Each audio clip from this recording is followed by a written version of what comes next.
Saya tidak bosan-bosan cerita ini karena ini khazanah kita. Di kitab Nailul Ma'mul itu, di kitab Usul Fiqih. Saya berkali-kali cerita ini karena ini untuk menunjukkan bahwa Quran itu liqaumi ya'qilun, liqaumi yatafakkarun. Ada seorang kiai, seorang ustadz, kiai dulu. Kiai dulu itu emang orang soleh, alim terus jadi kiai.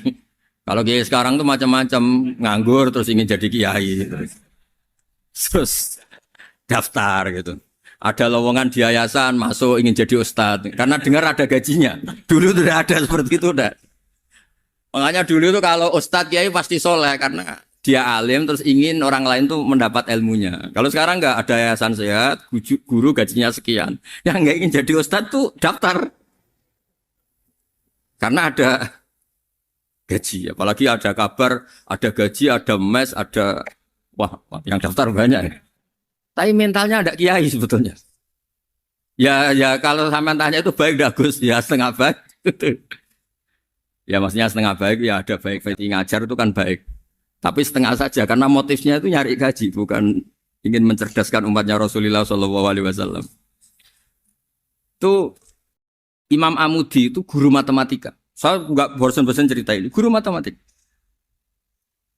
Muridnya sampai takut ini masuk surga ndak. Kiai kok ndak ngajarin istighosa atau tahlil malah ngajarin apa? Matematika. Beliau meninggal terus muridnya tanya, "Ma fa'alallahu bik?" Kira-kira gitu. Apa yang dilakukan Allah? Allah nyambut Anda gimana? Terus kata Imam Amudi, "Bagus saya disuruh ngajar malaikat." Karena malaikat kan ndak pernah kayak anak bayi gini ngaji gini. Malaikat itu ndak pernah ngaji, dia iman saja karena tahu surga, tahu neraka terus iman gitu aja. Jadi imannya malaikat tuh nggak keren kita. Imannya loh ya. Loh itu yang ngendikan Nabi loh, tidak saya. Nabi pernah tanya sama sahabat, iman yang paling keren siapa? Jawabannya sahabat malaikat. Ya enggak, karuan malaikat iman. Dia yang tahu surga neraka, tahu segalanya masa ada imannya pasti iman lah katanya. Terus ya para sahabat engkau iman ya wajar kan menangi saya, nemuin saya. Yang hebat itu orang-orang yang tidak melihat saya, tidak saya didik tapi tetap iman. Karena dididik akal, ya tadi dididik Quran, apa dididik Quran. Sama siapa? Teks bahasa Arabnya masang. Terus Imam Amudi kata Allah, suruh dia ngajarin para malaikat cara menemukan saya. Malaikat dikumpulin terus Imam Amudi disuruh ngajar. Sama singkat kata-katanya Allah di mimpi itu. Istadilla ala wahdaniyati. Di hadrati malaikati, tolong ajarkan cara menemukan saya padahal Anda ini manusia yang tidak melihat saya. Anda di Jakarta kan hanya gedung-gedung. Paling jadi khayal, terus nikmat lah, Anda ikut punya tapi ikut nikmati. Orang desa-desa kalau ke Jakarta itu pokrol. Wah di Jakarta itu gedungnya tinggi-tinggi, tidak kayak kampung sini. Lu udah ikut punya, ikut bangga. Di Jakarta orangnya cantik-cantik, tidak kayak orang sini. Padahal dia ya tidak dapat orang cantik gitu. Jadi Allah itu saking pinternya, miskin-miskin ya bisa berkhayal dan bahagia. Nah, itu alhamdulillah betul. Akhirnya itu apa ini anak-anak begini saya tak niati ngajar standar anak-anak akademik. Terus pertama yang diajarkan hanya bilang gini, sama siapa teknya? Ya malaikat wahai para malaikat. Terus beliau bilang, nisbatus naini wassalasah ila malanihayatalahu nisbatul far'i ilal asli. Angka itu jumlahnya berapapun, 2, 3 sampai triliunan. Semuanya itu nisbatul far'i ilal asli. Binisbat ilal wahid nisbatul far'i ilal asli. Angka 2 ya cabangnya 1, 3 ya cabangnya 1, 1 triliun ya cabangnya 1. Tetap yang asal usul adalah angka 1. Itu nangis semua malaikat. Cara Jawa itu mandekman kue iman kaya imanku. Makanya imannya umat Rasulullah SAW itu PD-nya yakinnya kayak imannya malaikat. Kalau Tuhan itu 1. Karena angka agak bisa dimulai kecuali dengan angka 1. Makanya nisbatus naini wassalasah ila malani hayatalahu iku nisbatul far'i ilal asli. Semuanya itu nisbatnya cabang ke induk. Berarti semua alam raya ini tetap asal usulnya 1. Yaitu qul huwallahu ahad. Nah, itu namanya akal. Umatnya Rasulullah itu ditinggali mukjizat akal lewat panduan Quran sehingga meskipun kita tidak menangi Rasulullah, tidak menangi sahabat, kita tidak tahu malaikat Jibril, tapi cara iman kita ini tidak kalah keren. Yakin hakul yakin. Terus kedua, gambar. Kamu gambar rumah, gambar hewan, gambar apa saja. Mesti dimulai satu titik. Entah gambar kamu bagus, entah jelek, tetap dimulai satu titik. Nah, titik ini namanya nuqtatul wujud. Semua alam raya dimulai dari satu titik, yaitu nuqtatil wujud. Makanya Quran dimulai bismillah, dan bismillah itu dipilih sama Allah pakai pertama ba itu ada titik. Itu kata semua ulama. Itu titik itu singkatan dari bi kana makana wa bi yakunu mayakun. Karena saya semuanya ada. Bi itu karena saya. Jadi makanya santri-santri beki tidak usah bayangkan kamu jadi wali terus bisa terbang ke Mekah, tidak usah. Kalau terbang ke Mekah ya sudah umroh aja bayar. Kalau enggak ya maklaran KBH atau apa. Pokoknya cari gratis. Ya gratis kan ya. Dapat orang 10 gratis. Satu. Terus orang enggak umroh-umroh dirayu-rayu supaya umroh.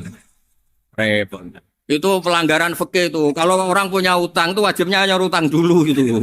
Wah, repot. Saya itu juga sering bingung di kampung-kampung. Gus sama umroh. Kenapa? Dapat gratisan. Minta uang saja buat nyaur utang. Enggak boleh.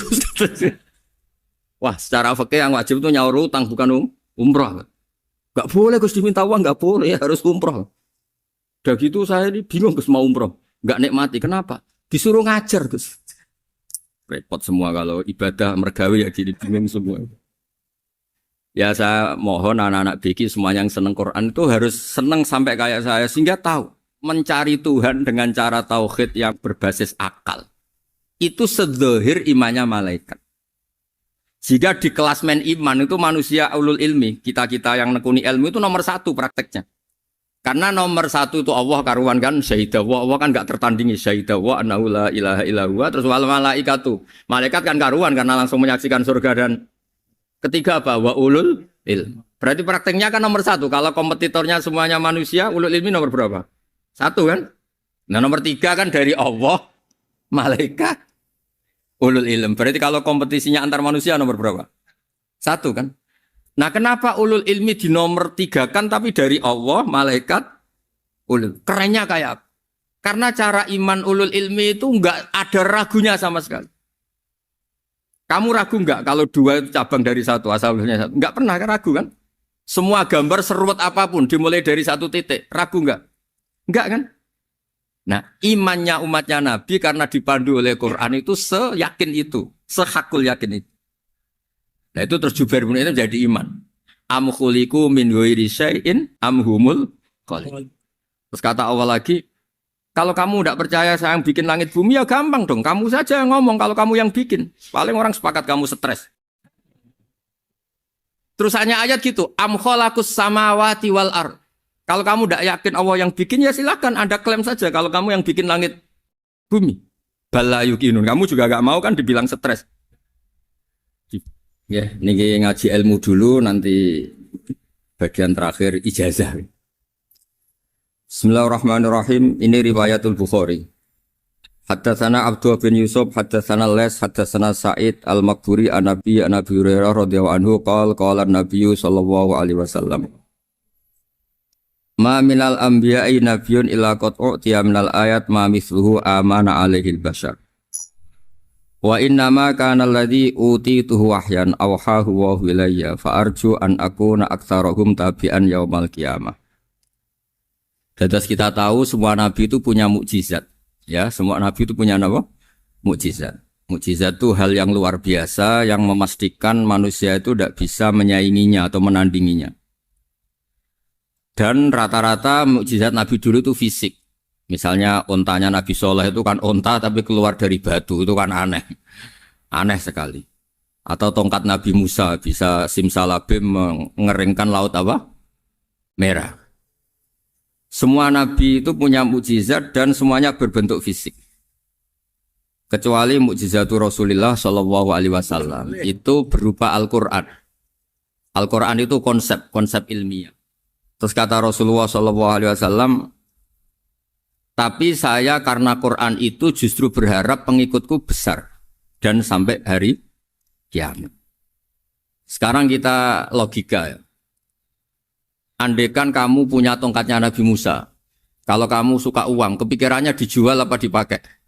Kalau kamu suka uang, dipakai. Kalau kamu ahli suudon itu pikirannya ndak, ini asli ndak. Karena yang melihat di Turki itu ya sebagian gitu. Kalau yang suka perdukunan itu bayangkan tuh miliknya. Mungkin dipakai ngakali orang atau apa, pokoknya bayangkan tuh miliknya. Kalau yang kolektor pikirannya itu nanti ini laku berapa. Tapi kalau peneliti mungkin pikirannya itu ini asli apa ndak? Bukti aslinya apa? Repot lah. Lagi pula kalau kamu punya utang terus mau apa? Istri kamu marah mau apa? Kalau pakai tongkat. Nah, beda dengan mukjizatnya Quran itu semuanya apa? Ilmiah. Orang yang sedang harmonis dengan istri bisa pakai ayat di antara ayat-ayat Allah itu apa? Wa ja'ala bainakum mawaddatan warahmah. Nanti kalau ditakdir cerai, saya tidak menyarankan cerai. Kalau ditakdir cerai, itu masih dimotivasi sama Allah wa iya tafarraqa yughnillahu kullam min sa'ati. Jika suami istri itu cerai, jangan-jangan suaminya dapat istri lebih baik, istrinya nanti dapat suami lebih baik. Jadi yang masa lalunya ada keprahara. Kan banyak orang suaminya meninggal ketika nikah lagi ditanya, kangen sama suami pertama, alhamdulillah ini lebih baik. Padahal suaminya yang meninggal itu berharap istrinya ini kangen, ternyata dia sudah syukur dapat suami yang lebih baik. Jadi Quran itu menunggui kita ila yaumil qiyamah. Kita tidak bunuh diri, itu ya barokahnya Quran. Karena problem apapun kita dinasihati apa sabar, apa dinasihati sabar. Kan nggak mungkin kamu pegang tongkatnya Nabi Musa, punya masalah apa saja ngelihat tongkat, bisa apa tongkat. Tapi kalau Quran kan nasihat, solusi. Makanya Nabi berharap dengan Quran ini, saya berharap pengaruh saya, pengikut saya terbanyak ila yaumil qiyamah. Terus beliau dikomentari begini sama, ini Fathul Bari, sarahnya Bukhari. Al-muradu anna mu'jizatil anbiya inqaradat binkiradi a'sorihim. Falam yushahidha illa man hadaraha. Problem mukjizat nabi-nabi dulu itu kan fisik. Sehingga yang tahu kalau Nabi Soleh punya unta yang ajaib, itu yang tahu ya hanya yang hadir saat itu. Yang tahu kalau tongkat Nabi Musa bertuah, itu juga yang tahu hanya yang hadir saat itu. Selebihnya tahu tongkat ya di museum. Tapi kalau Quran menjadi solusi, menjadi panduan, menjadi pegangan itu ila yaumil qiyamah. Kita beri contoh ya, Quran panduan yang paling gampang misalnya begini. Dulu ini cerita ya. Dulu itu ada orang kafir cerdas namanya Jubair bin Mut'im. Itu saking pinternya dia, pinter juga tokoh. Itu sebagai delegasi pembebasan Asra Badrin. Jadi tawanan-tawanan perang Badar itu mulai dulu ya ada negosiasi mau dibebaskan. Terus orang-orang kafir ini menugaskan namanya Jubair bin siapa? Mut'im. Ini ada di Bukhari. Karena ini ngaji di Jakarta. Kalau orang nggak tahu hadis juga tanya ini sahih enggak gitu. Wong nggak tahu kok tanya itu aneh. Padahal kalau dibodoni itu ya nggak tahu. Tapi ya tetap tanya, hadisnya ini sahih enggak? Ini kata kiai apa kata nabi ini ya. Memangnya kata nabi kamu dengar kan ya lewat kiai. Memang. Setelah itu Jubair itu datang ke Medina. Dengerin, datang ke mana? Medina. Kemudian dengar Nabi baca Wattur pas sholat maghrib. Jubair karena Nabi dulu gak ada hotel, gak ada pondok ya. Pondoknya Nabi hanya sufah itu. Nabi baca maghrib, bukan diskusi, bukan debat. Baca Wattur wa kitabim mastur firrokim mansur wal baitil ma'mur wasaqufil marfu wal bakhril masjur. Terus itu. Kemudian sampai pada titik ayat am khuliqu min ghairi syai'in. Masa manusia atau alam raya yang maujudat, yang nyata, yang wujud nyata. Kemudian asal-usulnya itu ketiadaan. Ini kan hadhil alam maujud. Alam ini kan nyata. Masa sesuatu yang nyata, penciptanya itu tidak nyata. Jadi nggak mungkin ada faham nihilisme. Kalau faham nihilisme berarti melahirkan teori begini. Al-adamu yakhluqu maujudan. Sesuatu yang tidak ada, menciptakan yang... Itu kan akal nggak bisa nerima. Kalau sesuatu ini ada, penciptanya pasti ada. Terus akhirnya Jubair bin Mut'im itu simpuh di depan Rasulullah terus bilang, "Ya Muhammad kada qalbi ayatir." Hampir saja hati saya terbang. Kalau riwayatnya Imam Ahmad, faka'an nama sudi akal bihati saya ini hancur. Semua teori yang saya bawa untuk ngelawan kamu, sekarang luluh semua, hancur semua. Yang benar adalah teori Anda, bahwa Tuhan itu satu dan Tuhan itu ada sebelum semua makhluk. Coba kalau Nabi Muhammad ada Jubair bin Mut'im terus menyembunyikan tongkat dekat mihrab. Terus dilihat ini apa. Paling pikirannya ini dari kayu apa. Terus yang bentuk tongkat itu tukang pemahatnya siapa? Kok kurang keren kalau di Blitar gimana ya? Kan malah panjang. Kira-kira kalau mukjizat itu dari tongkat itu malah panjang. Panjang lah pokoknya panjang. Lagi pula kamu coba kan nggak ngarah mandi. Itu yang mandi kan nabinya bukan tongkatnya. Coba tongkatnya Nabi Musa coba anak-anak beki itu. Dipakai mukul kucing aja tidak mesti mati itu. Jadi nggak jelas mukjizat-mukjizat seperti itu nggak. Tapi kalau Quran menunggui sampai saking hebatnya Quran, teori rasionalitas soal kampanye di mana-mana. Tingkat validitas, tingkat kebenaran Quran. Itu bahkan bisa diuji tanpa membuktikan. Tanpa apa? Cukup pakai akal. Ya, terus saya teruskan. Fala yamurru terus al-murad anna mu'jizatil anbiya in qaradat bin qidari asaim wa mu'jizatul Qur'an mustamirratun ila yaumil qiyamah. Wa kharquhu lil adat fi uslubihi wa balaghatihi wa ikhbarihi bil mawhibat. Terus kata ini yang ngarang Fathul Bari sarahnya Imam Bukhari. Fala yamurru asrun minal a'sar illa wa yadharu fihi syai'un mimma akhbaru bi annahu sayakun yadullu ala sihhati da'wahu. Wa hadza aqwal muhtamilat. Wa takmiluhu fil ladzi ba'da. Wa qilani ya. Anal al makna anal mukjizat al madiyah kanat khissiyatan tusyahadu bil absar kana qati sholeh wa asa Musa.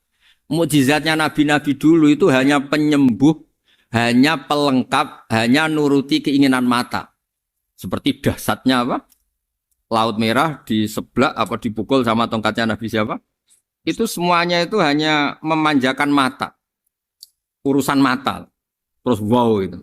Tapi kalau mukjizatnya Nabi Muhammad itu berdasar akal. Maksudnya berdasar akal nih dengerin ya. Dengerin betul. Ketika Laut Merah terus tersibak kan wow itu keren kan? Terus kita bilang menyimpulkan, wah kita tidak akan mampu. Itu bodoh sekali kesimpulan kita tidak akan mampu. Meskipun bikin nyamuk Anda juga tidak mampu. Loh untuk memutuskan tidak mampu saja kok sampai pertunjukan seperti itu tuh laopo, cek goblok gitu. Nah kalau kita karena umat yang pinter untuk memaksa kita nggak mampu, Allah bilang Inna wa la yastahi ayadriba mathalam ma ba'ud. Kita melihat nyamuk langsung berkesimpulan tidak mampu. Saya berkali-kali cerita nyamuk itu sudah kecil, masih punya urat, uratnya kayak apa? Masih punya kuman, kumannya seberapa? Ya enggak? Nyamuk itu kecil, punya organ tubuhnya punya urat. Itu kalau kamu pinter, antara tongkatnya Nabi Musa menyibak Laut Merah sama nyamuk itu sama-sama berkesimpulan melahirkan satu faham bahwa kita tidak. Loh, untuk memaksa tidak mampu saja kok nunjuk pertunjukan ada onta keluar dari batu. Nakotu soleh, ada tongkat yang bisa mengeringkan laut. Cik goblok ya. Nah kita alhamdulillah ada jenis goblok yang seperti ini. Untuk ikrar bahwa Allah itu hebat ala kulli syai'in, cukup lihat nyamuk. Kagum kan? Sudah tidak usah bikin hidup. Saya berkali-kali mencontohkan. Para pemahat tak suruh bikin patung gajah itu mampu.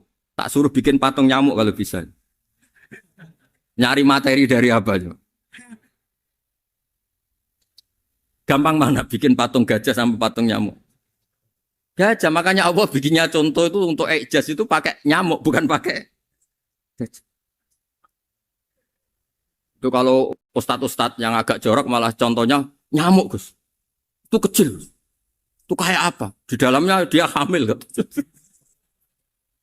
Itu anaknya kecil lagi, telurnya kecil lagi itu gimana itu cara bikin itu? Makanya di sini ada kitab Itqan itu komentarnya itu lucu. Ini kitab Al-Itqan karangannya Imam Suyuti. Ini persis komentar saya tadi yang kata Imam Suyuti pengarang kitab Itqan. Wa ya imma khissiyah wa imma aqliyah. Jadi mukjizat itu ada yang fisik bisa dilihat indra, panca indra bisa dilihat akal. Wa aktsaru mu'jizati Bani Israil kanat khissiyah li baladatihim. Bilada itu goblok. Wakil lati basoirihim. Dasar wong goblok. Mukjizat kok ngenteni sing wow. Maksudnya dasar wong untuk ngakui Allah hebat saja kok nunggu hal-hal yang seperti itu gitu. Paham gitu? Mergo likil lati napa aklihim. Wa aksaru mu'jizati hadil ummah aqliyatun li farati dzakaihim wa kamali afwahihim. Dan mukjizatnya umat ini semuanya berdasar akal karena sudah cerdas.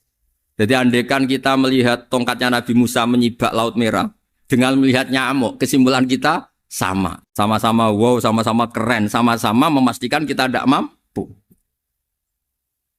Makanya terus Quran menerangkan ya wa ma min dabatin fil ardi wala ta'iri yatiru bi janahihi illa umamun amsalukum. Jadi keseharian kita lihat burung kok terbang. Itu sudah ayatun min ayatillah. Paham ya? Dados niki kudu bangga ditunggoni napa Quran, nggih ditunggoni napa Quran. Wa mu'jizatul Quran tusyahadu bil basirah fayakunu mayatabi'u li ajlihi aksar. Terus li annal ladzi yusyahadu bi ainir ra'si yang qaridu bin qiradi musyahidi. Sesuatu yang tampilan dahsyatnya itu disaksikan mata, maka itu bisa habis. Era tongkat Nabi Musa seperti itu habis enggak? Bisa mengeringkan Laut Merah habis kan? Tapi era mukjizatnya Quran ila yaumil qiyamah. Ya contoh sosial, saya kembali lagi ke sosial. Kamu punya teman awet atau punya istri awet, itu konsepnya ya wal kadhiminal ghaidh, agak gampang tersinggung. Coba kalau kamu setiap tersinggung putus, setiap tersinggung habis, kamu tidak punya teman, tidak punya istri. Sampai kita awet seperti ini, kalau kecewa ya wal kadhiminal ghaidh, ngempet. Termasuk saya ini, biasanya ngaji khusus terus baca gini ya kecewa. Tapi barokahnya diwarai Quran wal kadhiminal ghaidh, ngempet Gus, ngempet. Terus kecewa sama teman, kenapa tidak putus? Karena wal afina Aninna sudah, kalau kecewa maafkan. Coba kalau kita kecewa presiden demo, kecewa menteri demo, kecewa orang tua minggat. Ya kalau dicari, kalau tidak kan malu. Saya itu punya teman tak tanya, kecewa besar sama bapak itu. Kenapa tidak minggat? Malu. Kenapa malu? Takut gak dicari. Itu orang tuh paling malu itu kalau keluar dari rumah nggak di. Saya punya teman lagi, saya ini takut mati Gus. Kenapa? Takut istri saya tidak nangis Gus. Itu kematian terburuk itu kalau mati tahu istrinya ada nangis, itu malu betul itu. Makanya jangan mati, pokoknya pastikan orang sekeliling ada nangis itu baru berani mati, kalau enggak jangan. Ya jadi mukjizatnya Nabi itu luar biasa. Nah ini terus saya teruskan ya, makanya mukjizat terbesarnya Nabi adalah Al-Quran. Karena Al-Quran itu cerita tentang hukum-hukum akal, cerita tentang logika-logika peradaban. Misalnya logika peradaban, contoh paling gampang. Di Quran itu ada sekian ayat yang Allah cerita peradaban. Misalnya wa ahsinu innallaha yuhibbul muhsinin. Itu dikutip, terus kemudian disimpulkan dalam peradaban. Kata Sayyidina Ali karramallahu wajhah ngendikannya gampang. Ahsin man syi'ta takun amira. Kamu berbuat baik saja sama seseorang, maka otomatis kamu akan jadi pemimpinnya. Ada orang nggak tamat SD, nggak tamat papa, gobloknya minta ampun. Tapi karena gaji seorang pakar, oh kamu tak gaji 1 bulan 1 miliar, perusahaan saya jadikan besar. Itu dikongkan ngalor ngidul ya nurut. Hanya karena dia ihsan. Terus wastaghni amman syi'ta takun nadhira. Saya ulang lagi. Wastaghni amman syi'ta takun nadhira. Dan kamu jangan butuh orang lain, siapapun dia, maka kamu akan setara. Misalnya ada menteri orang antri mau salim, tapi kamu tidak butuh, kan tenang saja. Tapi kalau kamu butuh, habis kamu. Ya kan? Kamu tidak butuh seseorang, maka kamu posisinya akan setara. Kamu harus sopan karena punya utang jasa. Kalau nggak punya apa-apa kan setar. Ya enggak? Misalnya kamu jajar rektor atau jajar menteri, jajar apa saja. Kalau kamu tidak punya utang kan, kamu jajar menteri tidak punya utang. Sama jajar satpam tapi punya utang, takut mana?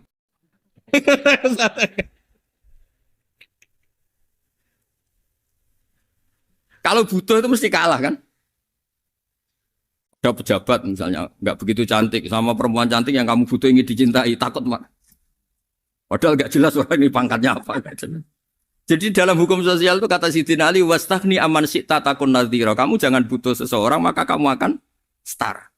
Terus yang terakhir, wahtas ilaman syi'ta takun asiro. Asiro pakai sin. Dan silahkan butuh seseorang, maka kamu akan jadi budak dia. Ya coba misalnya Anda seorang profesor, seorang alim, seorang getop.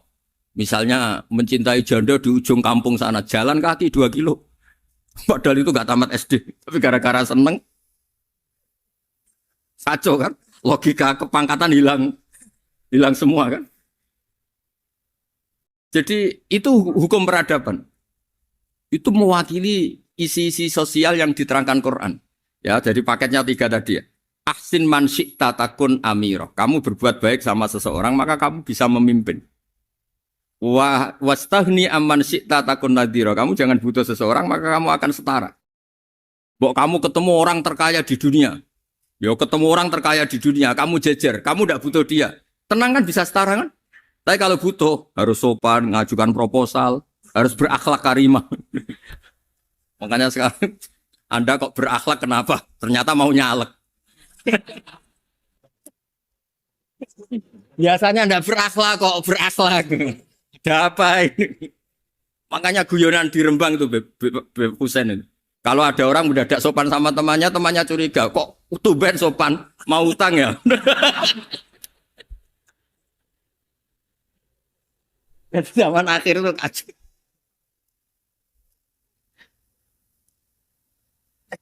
Ya di semua daerah gitu ya sama Pak Rektor ya. Kalau ada teman biasanya nggak sopan kok sopan, itu temannya curiga. Ini Pak Rektor UI ikut kasih. Kok tumben sopan? Ada apa ya? Karena di mana-mana orang butuh itu pasti beretika. Kamu punya teman paling berdua. Kalau mau utang berakhlak gak? Atau misalnya kamu punya adik cantik terus punya teman berdua. Kalau cinta adik kamu berakhlak gak? Biasanya nggak sama sekali gak berakhlak sih. Gara-gara butuh menjadi berakhlak. Ya jadi hukum sosial itu ya kuncinya 3 tadi. Ahsin man syi'ta takun amira. Wastaghni amman syi'ta takun nadhira. Terus wahtas ila man syi'ta takun asira. Kalau kamu butuh seseorang pasti kamu dibikin hina. Asir itu tawanan. Nah, Quran itu bicara sosial itu lengkap. Dan itu yang nunggui kita. Kita punya tetangga yang kurang baik, ya seneng. Punya tetangga baik, ya seneng.